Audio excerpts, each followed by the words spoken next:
నమస్తే, welcome to our voice. నేను journalist నవత. అన్నమలై మనందరికీ తెలుసు, మస్తు హవా కొనసాగిస్తున్నాడు తమిళనాడు. ఇక అన్నమలై పాదయాత్ర తర్వాత బీభత్సంగా ఒక రేంజ్లో బీజేపీ పెరిగిపోయింది తమిళనాడులో.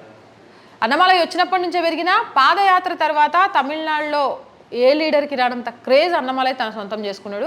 అండ్ చాలా భారీ మెజారిటీతో గెలవబోతున్నాడు అంటూ కూడా వార్తలు వస్తున్నాయి. అయితే ఈయన డిఎంకే ఫైల్స్ రిలీజ్ చేయడమే కాదు, ఎవరైనా తప్పుగా మాట్లాడితే వాళ్ళని వెంటనే ఖండించడంలో కూడా ముందు ఉంటాడు. ఆర్ఎస్ఎస్ గురించి కమల్ హాసన్ సార్ మాట్లాడిన మాటలకు ఈయన ఏదైనా పిచ్చాసుపత్రిలో చేర్పించండి అని కమల్ హాసన్ సార్ని అన్నాడట. ఎందుకు అనాల్సి వచ్చింది అనేది ఇప్పుడు నిజ అవుతా చూడుండ్రి. ఎప్పుడు రోత సినిమాలు తీస్తూ అసహ్యకరమైన సన్నివేశాల్లో నటిస్తూ ఉండే కమల్ హాసన్ గత కొంతకాలం కిందట రాజకీయాల్లో ప్రవేశించిన సంగతి తెలిసిందే. ఇక రాజకీయాల్లో ప్రవేశించిన దగ్గర నుంచి జుగుత్సాకరమైన వ్యాఖ్యలు చేస్తూ తన అసలు రంగు బయట పెట్టుకున్నాడు. ఇప్పుడు ద్రవిడ పార్టీ అయిన డిఎంకే తరపున కమల్ హాసన్ ప్రచారం చేస్తాడు.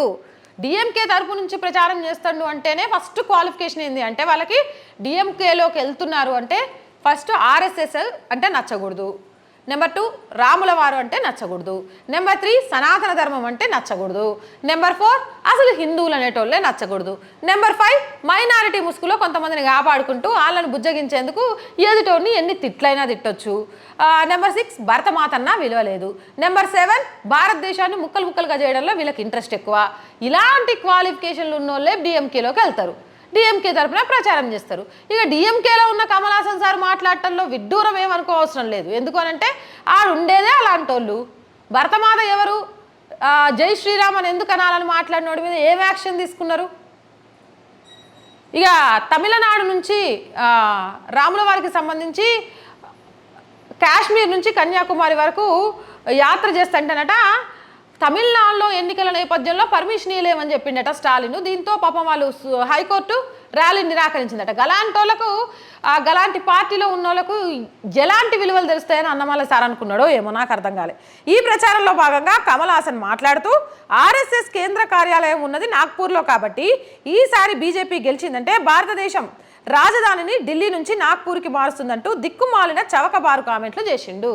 నిజంగా మస్తు రాసినావన్నా, ఇవి దిక్కుమాలిన చవకబారు కామెంట్లే. ఢిల్లీ నుంచి హెడ్ ఆఫీస్ తీసుకొచ్చి ఆర్ఎస్ఎస్ కార్యాలయం ఉంది కాబట్టి నాగ్పూర్లో పెడతాదట.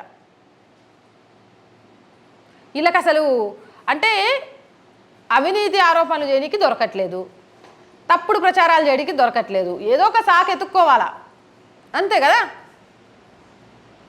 రాజధానిని మారుస్తారు, రాజ్యాంగం గురించి మాట్లాడతారు, అసలు వీళ్ళు ఇష్టమైపోయింది. ఆర్ఎస్ఎస్కి బీజేపీ రాజకీయ పార్టీలకు ఏం సంబంధం? మీకు మీ శత్రువు ఎవరో వాళ్ళ గురించి మాట్లాడటం కూడా తెలియట్లే. అంటే బీజేపీని ఎలా మాటల యుద్ధంలో గెలవాలి అనేది కూడా తెలియట్లేదు. అయితే రాములోని పట్టుకొస్తారు, లేకపోతే ఆర్ఎస్ఎస్ని పట్టుకొస్తారు. గివి లేకుండా అగో మోదీగా అవినీతి చేసిండు, పైసలు సంపాదించిండు అని నిరూపించండి, అది కాదు, రాదు. గలాంటి లేనప్పుడు ఇలాంటి చౌకబారు ఆలోచనలు, చౌకబారు మాటలు కాకపోతే ఇంకేం వస్తాయి?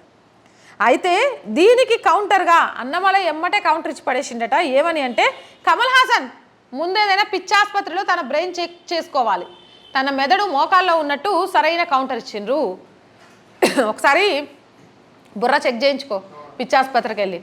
అవు నీ తల జారిపోయి మోకాల్లోకి ఏమన్నా వచ్చిందా అంటే కమల్ హాసన్ సార్కి తలనొప్పులు వేస్తే మోకాలకు జనం బాంబు రాసుకోవాలా? అన్నమలై సారు చాలా డౌట్లు వస్తాయి. మొత్తానికి మెదడు అంతేనా, తలకాయ మెదడులడా, మెదళ్ళు మోకాల్లో ఉందట. అందుకే ఇలాంటి పిచ్చి పిచ్చి కామెంట్లు చేసిండని ఎమ్మటే కౌంటర్ ఇచ్చేసిండట. కమల్ హాసన్ అన్న మాటలకి అన్నమలై సార్ ఇచ్చిన కౌంటర్ సరిపోద్దంటరా? అసలు ఆ కామెంట్ల వెనక మీ అభిప్రాయం ఏంటి? కమల్ హాసన్ సార్ ఇక ఏం దొరక్కే ఆర్ఎస్ఎస్ని ఎత్తుకున్నాడా? అసలు డిఎంకేలో చేరిన వాళ్ళందరూ ఇట్లే తయారవుతారా? మీరేమనుకుంటున్నారు అనేది కింద కామెంట్ సెక్షన్లో తెలియజేయండి. మోర్ వీడియోస్ కోసం మన ఛానల్ని వెంటనే సబ్స్క్రైబ్ చేయండి. వీడియో నచ్చిందా లైక్ చేయండి, షేర్ చేయండి.